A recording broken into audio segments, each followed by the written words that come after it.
From Crisler Arena to courts around the world, they wore the Maize and Blue, and now they're bringing you the game, inside and out.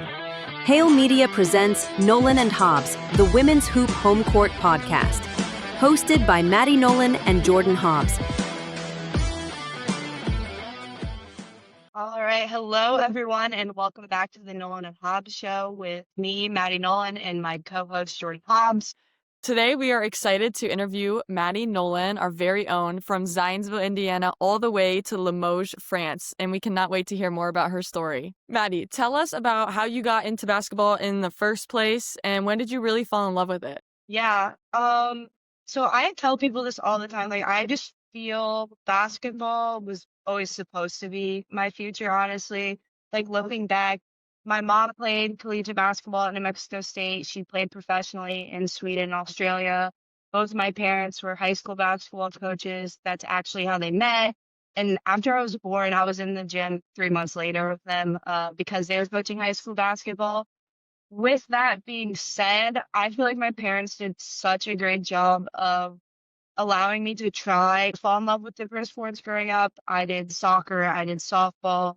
They even signed me up for ballet, and I would throw temper tantrums because I did not want to go. I did gymnastics, but they weren't the type of parents that were like, all right, we love basketball, so you're also going to love basketball. And they wanted me to pick my own path, which I think was huge for me. And I think when I really started to know that basketball was going to be my end game sport was around like 5th or 6th grade. I started playing AAU with a bunch of kids from around Indiana. I was loving it, but I was still playing soccer and softball. And so for those of you that know, like AAU is spring, summer, sometimes fall, and that really conflicts with soccer and softball. And I was just not having it. Like, I was the goalie on my soccer team. I was so bored. I was bored during softball. And I would have to miss like these really fun and exciting AAU games for me. And I remember telling my parents, I'm like, yeah, I'm done. Like, I really just want to do basketball. And they made me play volleyball until my freshman year of high school. So they were like, you're not only going to play one sport, which I'm really grateful for. But it was definitely basketball became the main focus of my life probably around like 6th grade. I love that they made you try other sports. I would love to see Maddie in some ballet flats. I need a picture of that. I bet my mom has some photos somewhere. But they had this rope at gymnastics class, and if you climbed to the top, you got to ring the bell. And so I was like always trying to get to the top of the rope. I remember that. I don't know why. That's the one thing I remember, but I do. Okay, so tried all the sports. You were like, all right, basketball is my first love, and it's the one I'm gonna stick with. So when did it kind of become attainable that you realized, man, I can actually play in college? My parents will tell you this. Probably everyone I played with, unfortunately, will tell you this. Like, I had a big head as a kid. And I know we talked about that in our last episode when you came up to me when you first got to Michigan, but like I had such a big head as a kid. My mom played basketball, and so she definitely gifted me with like almost I want to say like a natural ability to dribble. You know, there's always those kids that are like a little bit more athletic and they can just pick up sports quicker than other kids, and I was lucky enough to be one of those kids. So when I was little, I was like, I'm going to Division 1. Like, I'm going to be in the WNBA. Gino Oriema's coming to my house. Like, I'm going straight to UConn. I'm about to win some national championships. Like, easy, said and done. Like, it's over. That was not the case. So, I mean, I always thought I could play college basketball. I guess when I realized it could really become something was like freshman year. I had played AU, like I said, from like 4th grade on, but you don't really start getting recruited until 7th or 8th grade for some, high school for others. It kind of just depends on your level. I was on a pretty competitive AAU team going into my freshman, or I think it was 8th grade freshman year.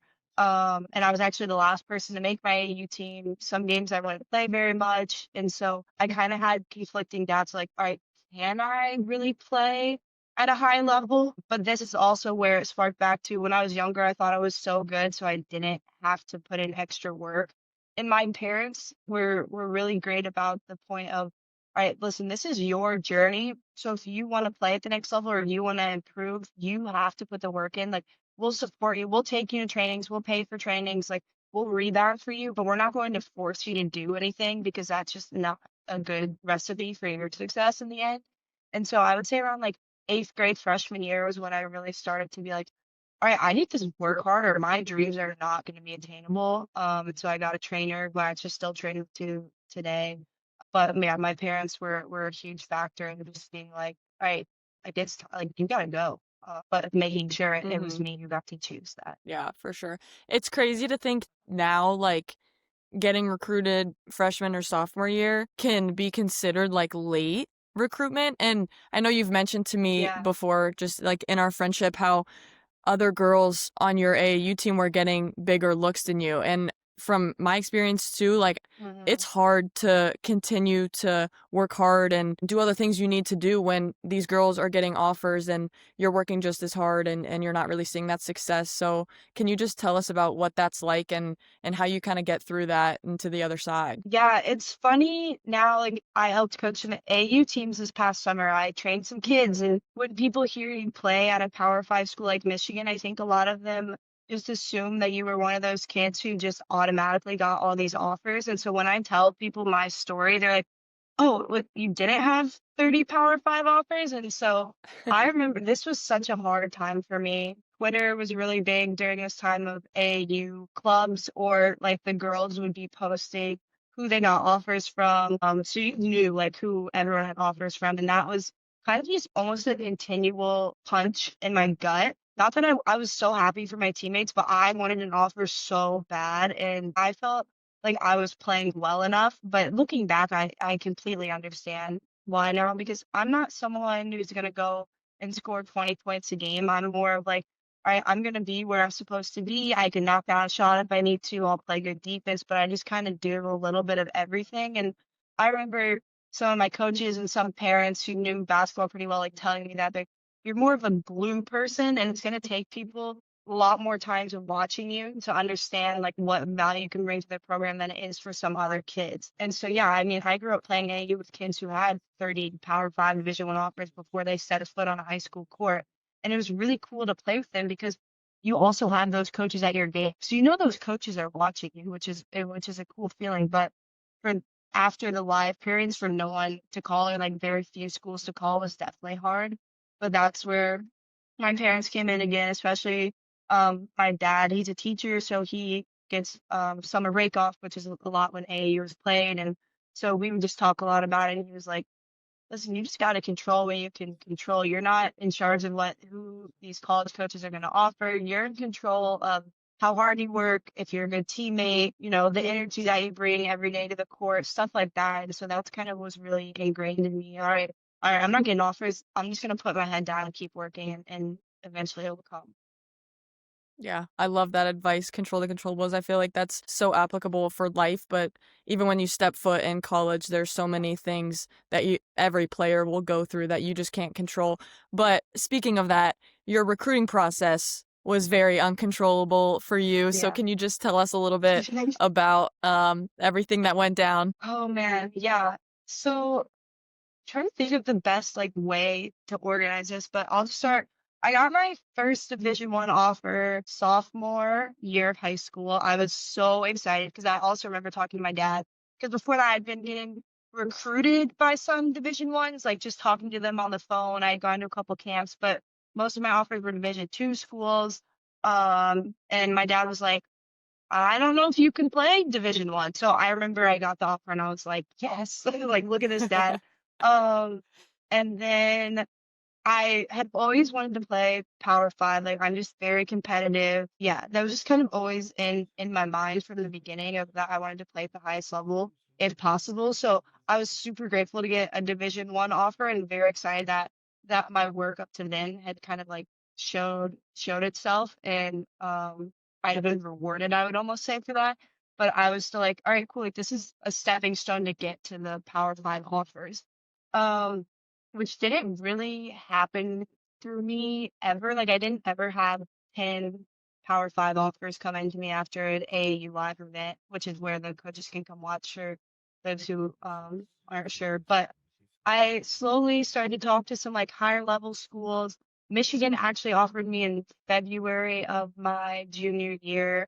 Then Michelle Cedar, one of my best friends, one of our best friends, actually committed. I didn't know who she was at the time, obviously, but committed, and they called me and they said, "Hey, we don't have a spot for you anymore in Michigan." So, I mean, that was obviously really hard for me because they were one of my only Power Five offers. I continued on, started playing AAU that summer, had a really good July, eventually got injured. But for those of you who don't know, back then, AAU July is a big time for college coaches to come watch you. So usually you would play like 7 to 10 days, then go home for 7 days, and then come back out and play 7 to 10 days in front of college coaches. And I remember I had a really good first part of July. I went home. Michigan actually reached back out, was talking to them, was talking to a couple other Power Five schools as well, still talking to a bunch of the mid majors that had offered me at this point. And then I ended up getting hurt later on in the second part of July, the very beginning of the second part. So a lot of the Power Five schools, including Michigan, were like, okay, like we're probably going to go in a different direction. One Power Five school offered me a walk-on spot, which was such a, like, it was a punch in the gut, but now I completely understand. I mean, these college coaches, like, you don't know what this kid is going to look like after this really big injury. But yeah, so that was really tough. That was a really hard time for me. Lots of tears. My poor parents, I was so mean to them. But they were great for me through it all. Um, and I ended up committing to Miami of Ohio with Coach Duffy, who actually used to be a assistant coach at Michigan. And, she called me after I got injured and was like, "We still believe in you. Like, we want you." They had a whole vision for me and for the kids that I was coming in with and the kids that they already had. And I truly believed. I was like, we're going to go to a Sweet 16. Like, this is going to be, I'm excited to enjoy this program. So I had this vision in my head. I go through basically my whole year. And then in April or May, she takes a job at Marquette. And so I was like, oh my gosh, like I don't know what I'm supposed to do now. I'm still recovering from my knee injury. I played a couple games. I told you about, like, when I came back during the high school season, I got to play 5 games, but I should not have been playing. Like, I was limping everywhere. It was ridiculous. Uh, but I was really grateful because I love my high school and my high school teammates. So I mean, I would definitely go back again. But I mean, I was not in any shape to be playing. So I remember, like, when she left, I was like, oh my gosh, are any schools going to be interested? Am I going to be able to play? Like, will I have a spot anywhere? The new Miami coach reached out, so I actually ended up taking visits to Miami of Ohio. Michigan reached out again, and then Marquette. So over like a span of a week, I think it was, I went on official visits to all those schools, and just felt it in my gut that Michigan was where I was supposed to be. And I remember after I came home from that week, I processed it and I prayed about it. And I remember I came out of my room and I told my parents, I was like, all right, like I got to go to Michigan. Like, that's just where I'm supposed to be. And they were like, all right, like, congratulations. Can you tell Coach Duffy no? And I was like, gosh. And you build relationships with these coaches, and I thought I was going to be playing for Coach Duffy for basically a whole year at this point. And so I had that in my mind, and I remember I cried. Like, I felt so bad telling her no. But she's a great person. And I remember she was just like, I understand, like, I get it. I appreciate you calling to tell me, but it's definitely so hard to tell people that you really care about I'm going somewhere else.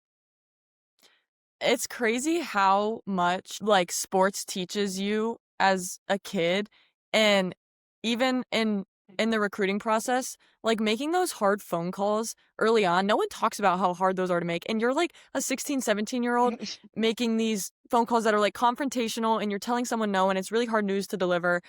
And it's just I love how sports teaches so much about life within it. But yeah, those phone calls, man, I'm so glad those are over with. Too. Yeah.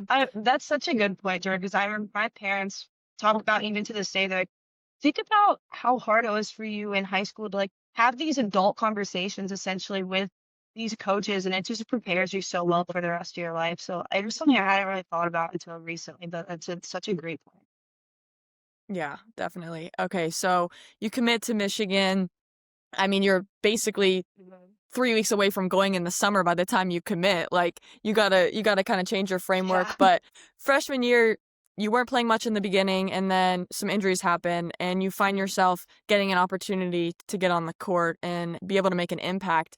So two parts to this question, can you kind of tell us just the mindset that you had in the first half of the season when you're not playing and you kind of have to continue to grind every day? And also with that, just how did you stay ready when your number was called?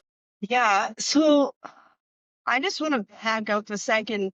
Like when I got to Michigan, like I said, I was still recovering from this knee injury. I wear the knee brace. I think everyone who's watched Michigan basketball could be like, oh, the girl with the knee brace. If they don't know my name, they at least know me as the girl with the knee brace. And I remember like the doctor when I got to Michigan, he's a world-renowned doctor, and he was like looking at my MRIs. And for those of you who don't know, I'm missing cartilage on the lateral to the outside of my left knee. So basically, my bones just hit against each other. I have arthritis. I've had arthritis basically since I was 18, so that's really cool. But it's very painful, so the knee brace helps alleviate that. But he told me, he's like, these MRIs do not look good. I don't know if you're going to be able to play at this level. So that was another punch in the gut. And I remember Coach Rico coming in after I'd been told that and was like, hey, no matter what happens, like we're here for you. You still have a scholarship, and we're gonna support you in whatever way we can. As an 18-year-old being away from home, your dreams now might be a question. Like to have your head coach come in and say that was really nice, but also at the same time, it's like, no, I need to play. And so this is where the knee brace comes in. Like I ordered the knee brace, like you could try it, but like, it's probably not gonna work. But thankfully at Michigan, we have really great resources. We have really great staff members. My athletic trainer at the time was Melissa. Our strength coach, same guy, Jamie, made programs for me.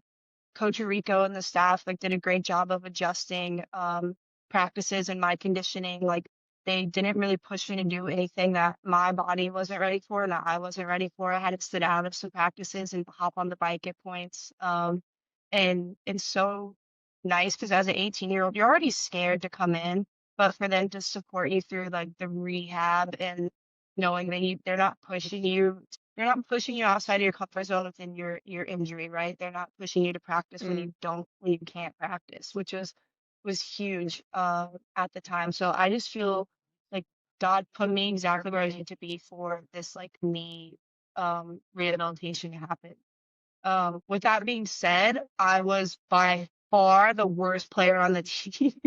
Not even close. I was horrible.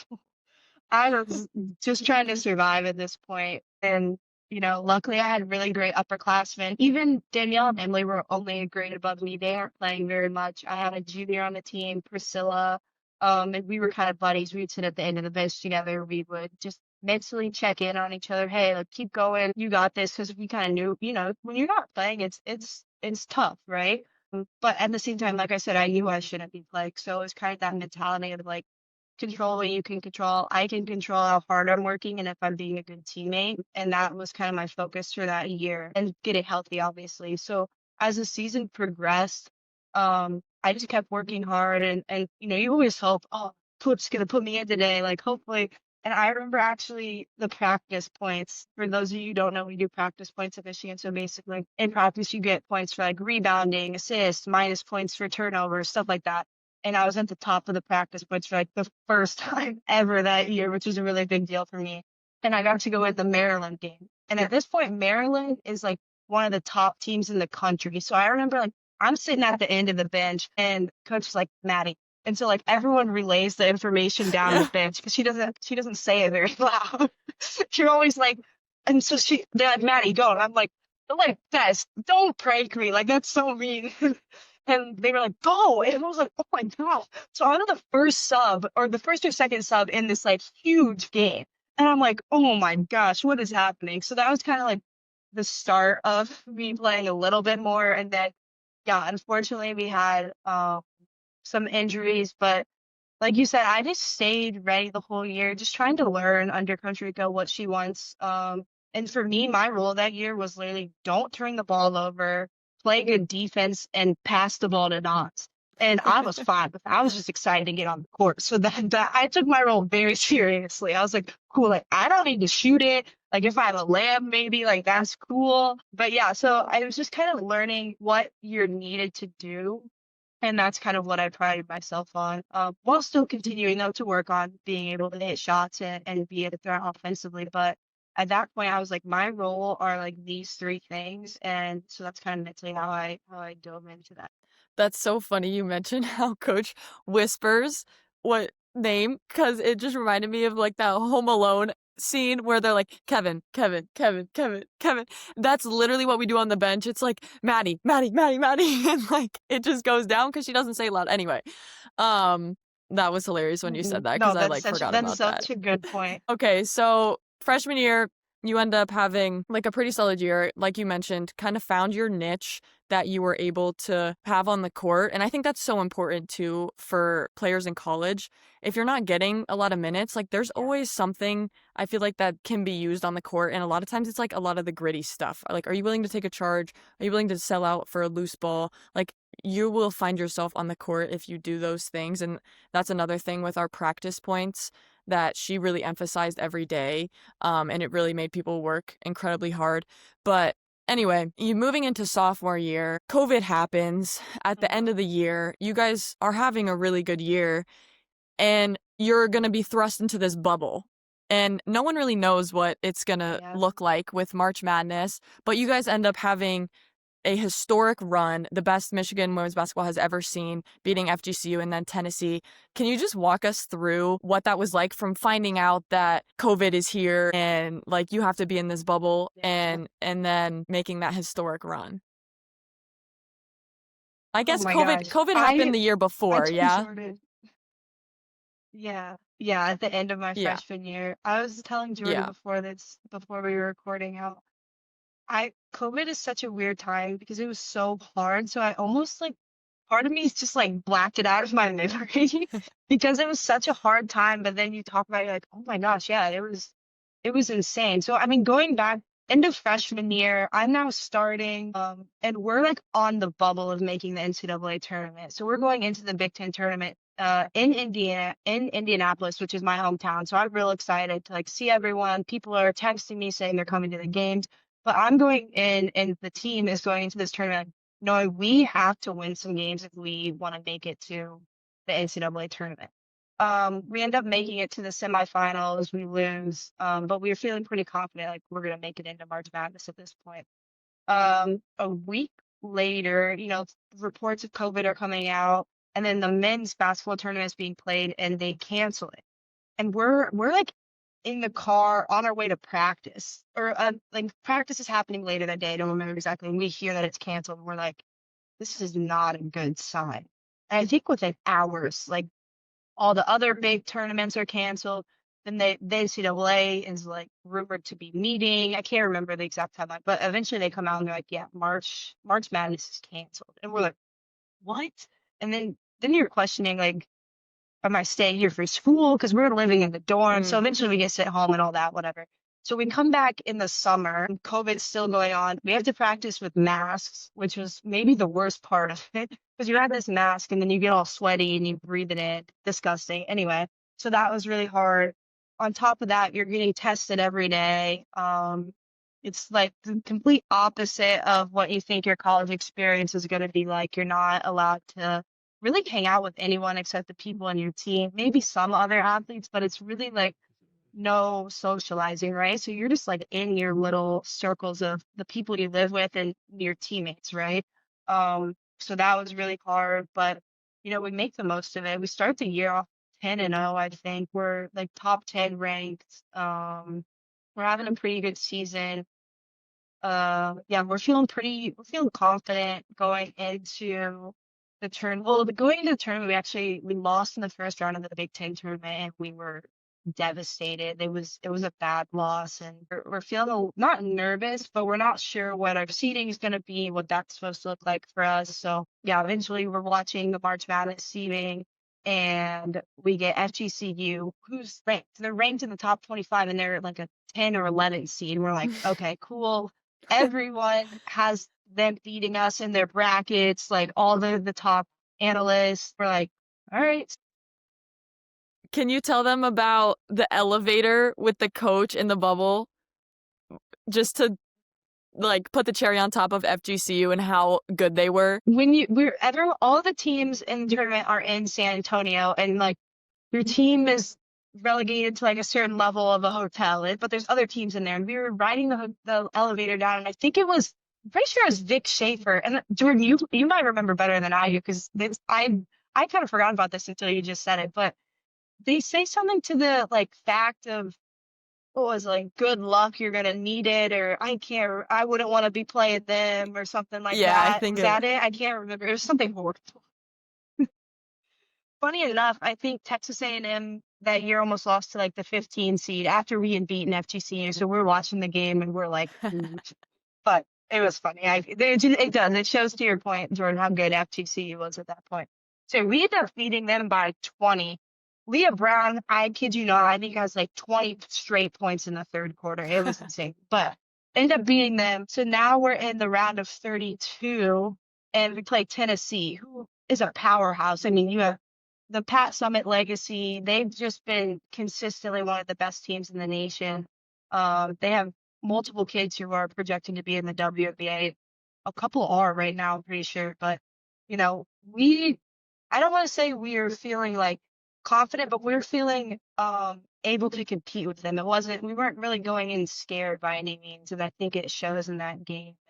Yeah, we ended up beating Tennessee to give Michigan women's basketball their first Sweet 16 in program history, which was just so surreal, and amazing feat. Yeah, but you're in this bubble, so you're just like, all right, cool. Like, everyone back to the hotel. You can't really see your parents. You just wave to them from the floor, which was tough. But it was like such a cool feeling to know you made history within this really wonderful program that you've been able to be a part of. And actually, the funny thing is, Danielle, Leah, and I were hanging out. I think it was 2 years ago when I was in Colorado, and we were like, "Oh, like guys, we should watch one of our games. Like, what game should we watch? Like, let's watch the Tennessee game." And so we all three of us watched it together, and we just sat back and just reminiscing on how cool of a time it was and how great of an opportunity. You know, even with COVID, like the bubble itself is odd, but it's kind of cool to say you were a part of it.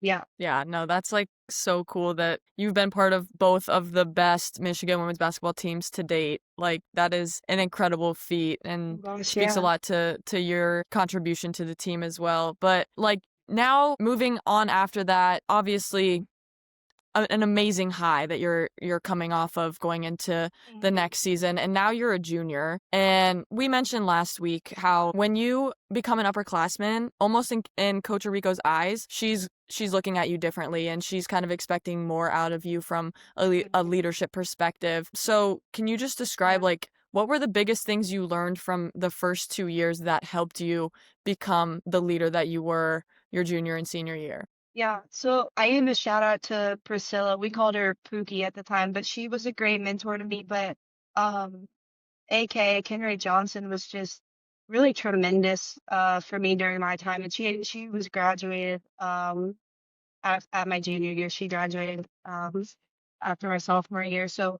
knowing that she was gone, we knew as a team we had really big shoes to fill. But having her as a role model and a mentor the last couple of years, I learned a lot from her. The biggest, I think, being like making sure you're not just a presence on the court as a leader. Like, you need to make these connections with people off the court, so they understand where you're coming from on the court. You know, like they need to understand that maybe you're getting on them because you want the best for them and the best for the team. And I was okay at it my junior year. I think my senior year I got better at it, but she really taught me that. I think as a whole, as like just a person, honestly, when you're in collegiate sports and you've put so much energy and time into basketball, it becomes your identity to an extent. And like, I remember freshman, even sophomore year a lot, if I had a bad practice, it would ruin my day and I couldn't like focus on anything else. I'd go home. I wouldn't want to do anything. And I think my junior and senior year was where I was really able to start to separate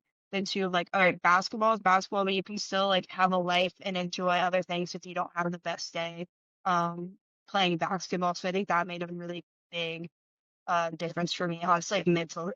And I was able to do a lot more because I can separate the two. Mm. Yeah, I mean, can speak from my own experience coming in as a freshman. Like, I would have struggled so much if you weren't there, like ready to make me dinner on any random night of the week in the summer. And like that genuinely helped so much. So you definitely, I mean, I only got to see it firsthand the last 2 years, but we're definitely one of the best leaders that Michigan has had. And I feel like your impact was felt for years after that as well. Um, but Well, it's crazy Jordan, because that's I so feel like, nice. of course, I feel like you have a really unique position at Michigan because you went from playing in COVID to 0 people in the crowd. There were cardboard figures cut out. And then I feel like your junior year, it's like Michigan is finally getting the recognition that they deserve. And we're ranked really high preseason. And you go from no one in the stands to like selling out the Iowa game, and the Indiana game, the Maize Rage is coming full force. And that was just like such an incredible experience. So can you just like describe the feelings that you would feel when you would step on the court in those moments? Yeah, it's funny that you said it because honestly, I'm sure during the moment I realized the stark difference in the audience or in the crowd, but I've even reflected on like the drastic change from COVID to then, other than, like you're allowed to go to class again. I was more excited about like the daily life changes than I was maybe about some of the other stuff. But yeah, I think coming in, I don't even remember what we were ranked, but we were ranked high. We returned a lot of people. We graduated, AK and HB, who were just, staples of the program for so long. So it's like, right, who's going to fill those shoes? But also, we still have a core of our team coming back, which was really exciting. So I think to an extent, almost like the year before, we didn't really have any expectations on us. We always had goals, but the national media didn't have us ranked. We earned it throughout the year. So it's almost like we have this underdog like chip on our shoulder. Sophomore year and junior year, it's like, no, you've arrived, like you're expected to be good, which is a blessing, but also it put a lot of pressure on us. And so we had a lot of, I think, conversations about what we needed to do to uphold those expectations. But at the same time, being able to have the Maize Rage, I mean, to go from like 10 people at the Maize Rage in the women's basketball games before to having the whole lower bowl, and even when we hosted the NCAA tournament, like it looked like the men's games was such a blessing. And Emily from the Maize Rage, I remember being such a key component of that, and just like spreading the word and getting us out on social media and making sure that we were represented within the Maize Rage and it wasn't just men's basketball. So I have to give a shout out to her. But then just like Ann Arbor showing up every game made such a huge difference. And we talked about like the bench mob, but that IU game, I think we were 5 and they were 6, or they were 6 and we Mm-hmm. were 5, whatever, mates.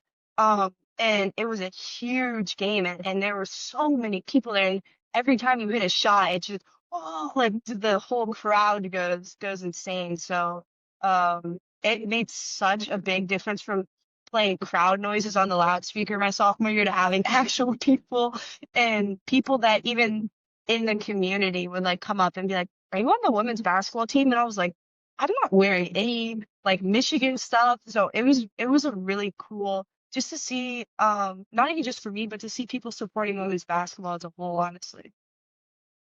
Definitely. That was even just from the bench, like, was such an incredible thing to witness, and just to see how many people were supporting our team and women as a whole was really cool. But that year was like amazing. I have so many amazing memories from it. But if you had to give us top 2 memories on the court or like any basketball memories from that year, what would you say? I mean, the obvious one is gonna be making the Elite Eight, like beating South Dakota State, basically at a South Dakota State game that year, Oh my and gosh. making it the first Elite Eight in program history was definitely number one. The second one, for me personally, it was the Maryland at Maryland game because I played really well, but also, like I said, my Yes. freshman year, like Maryland was the team to beat. Like they were always the top team in the Big Ten. Like they had won so many Big Ten championships, and that was the first time we had beaten them at Maryland. It may have been, I could be totally wrong, so we need to look it up, but I think it was ever, or definitely within like the recent events, that we had beaten Maryland at their place, and it was on ESPN, and it was a huge game. And it was really fun. Don't be humble. Tell them how many threes you made. I hit 7 threes. Yeah, I mean, Leah Brown is a master class at finding me in the corner with the no look pass, and Nas and Dilk and like literally everyone just did such a good job of screening for me, of finding me, um, passing me the ball. So it was just one of those moments where we're in like a flow state and everyone is just making the right reads. So it was just one of those fun games. We ended up winning by 20. Um, yeah. And there was a snowstorm that night, and we had to stay in Maryland, and thank God we won because staying after a loss would have sucked, but it made it so much more fun. So much more fun. I remember, yeah, we were so mad we had to stay because it was MLK day, so we had Monday off of school. And so we would like have gone to sleep in our own beds and like just, but we had to stay the night. But I remember we watched the game in the hotel, like in our conference room in the hotel, which was really fun. So yeah, I mean the snowstorm was kind of a buzzkill, but All right, Maddie. So you finished your 4 years at Michigan and graduated with a degree from the greatest university ever. And you had your COVID eligibility and ended up transferring to Colorado. Can you just tell us a little bit about what went into your decision to transfer? yeah, I mean, there were a lot of things.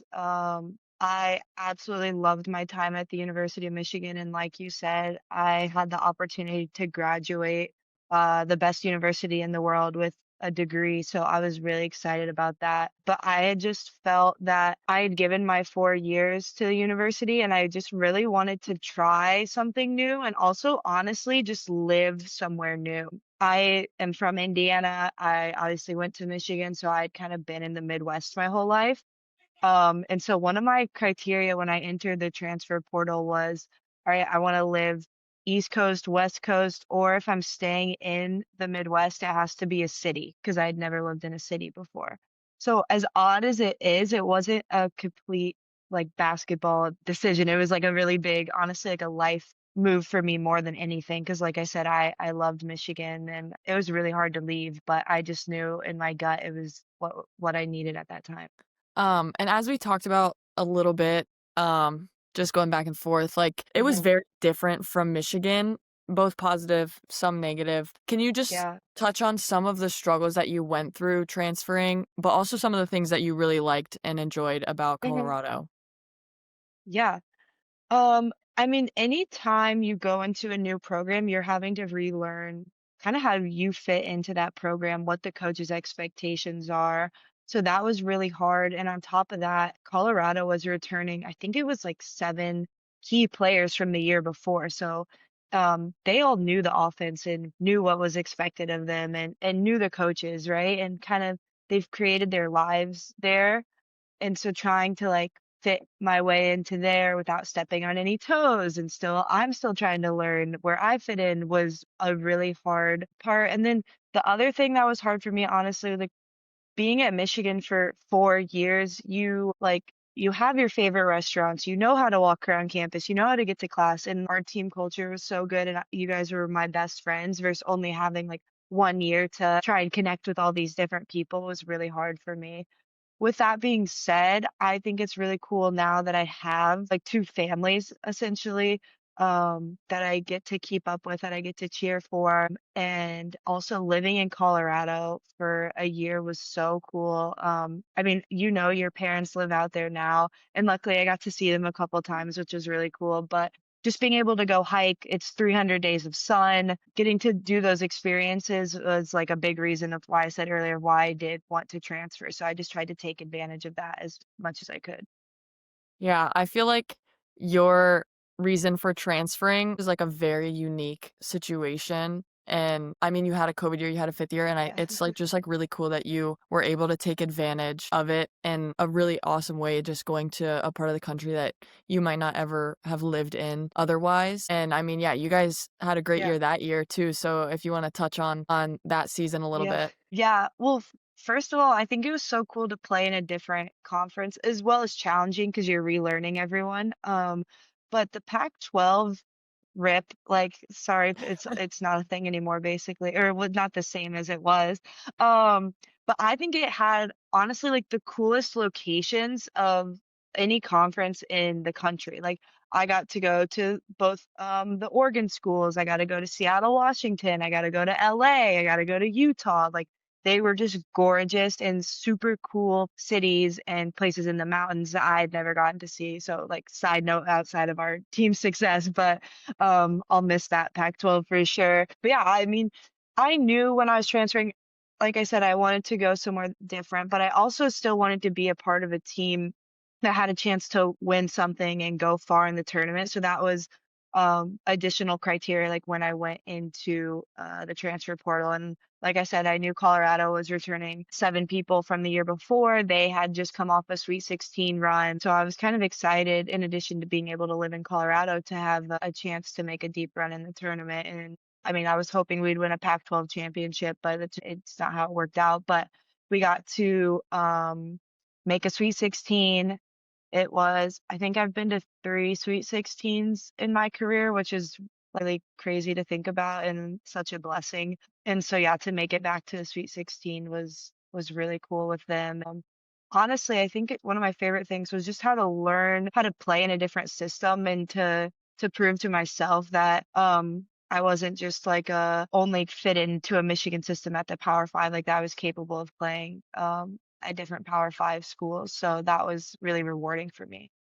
Yeah, it's probably really helpful now being overseas, just having that experience of Yeah. being in a different system. And I remember seeing a tweet after you went to the Sweet 16 and they were like, Maddie Nolan has gone to 3 straight Sweet 16s. Like, tell me if there's a better competitor in college basketball. I was like, that is so true.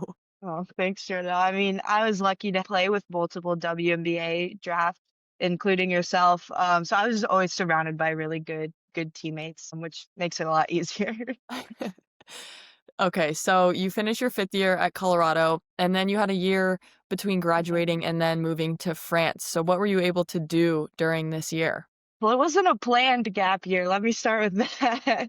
I did the normal route of finding an agent, was honestly like I've had a pretty good college career. Like, from what I understand about playing overseas, if you played at a high level in college and scored around 10 points a game, which is about what I did throughout my career, could shoot the ball pretty well, like, I thought it would be pretty easy to find a spot for me to play at. Now, I didn't expect to be playing in the Euro League by any means, but I thought I could find somewhere to play. And I come to find out the knee brace is like a really big deterrent for a lot of teams, which, similar to like we talked about before, I understand a little bit, because it's like, well, why are you wearing the knee brace? Are you still injured? All this stuff. But I was really frustrating because I had played 5 years of college basketball and not even 5 years at the same place. Like I had gone to Colorado and proved that I could play somewhere else. So I felt in my mind that that really showed that I was capable of playing somewhere overseas. But